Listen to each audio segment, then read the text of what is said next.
Why is America sending money to Israel, and what exactly are the American people getting back? That's a fair question, but I think it should be applied consistently. So in the context of Israel, I think if you're going to be asking this question, that you should first look at the Palestinian territories and the money that we've sent to them. Since the early 1990s, the United States has sent billions of dollars in aid to the Palestinian cause. That would include humanitarian aid, economic assistance, money for development programs, money for UN agencies. And if you were to ask the same question, well, what are we getting in return? How much of that money has come back to the American taxpayers? The answer is simple. None. That's just how humanitarian aid works. It's not a loan. It's not an investment. There is no repayment. There is no profit. There is no return check that's written back to the US Treasury. But when it comes to Israel, there's a double standard because aid to Israel works fundamentally differently. Most US aid to Israel is military financing through the FMF program, and it is structured so that Israel uses that money to buy American defense equipment through United States-controlled systems, meaning that a large portion of what people call aid to Israel is actually spent back in the United States on American defense companies within American manufacturing, on American jobs, and boosting those jobs and the American supply chains. It's not Israel mailing us a refund check. That's not how aid really at all works, but it is materially different from the cash-style humanitarian aid that America has sent to so many places across the world that people really don't seem to care about. If your standard, right, as an American is that we shouldn't be sending money anywhere unless America gets something back, then congratulations, you don't just oppose aid to Israel, you oppose almost all US foreign aid, period. Because guess what?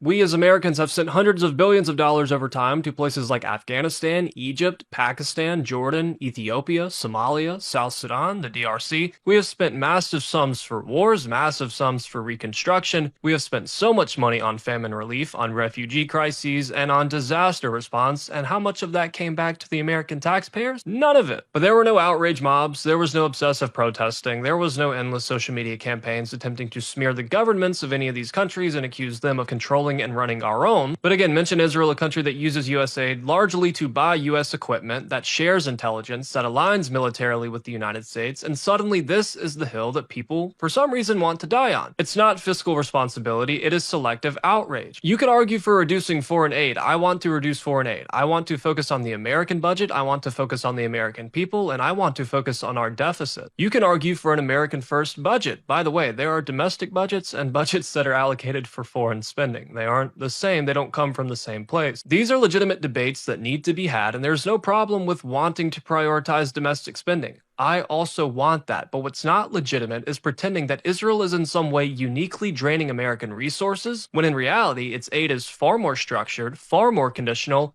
and far more tied to US interests than almost all humanitarian aid that we have ever sent anywhere else.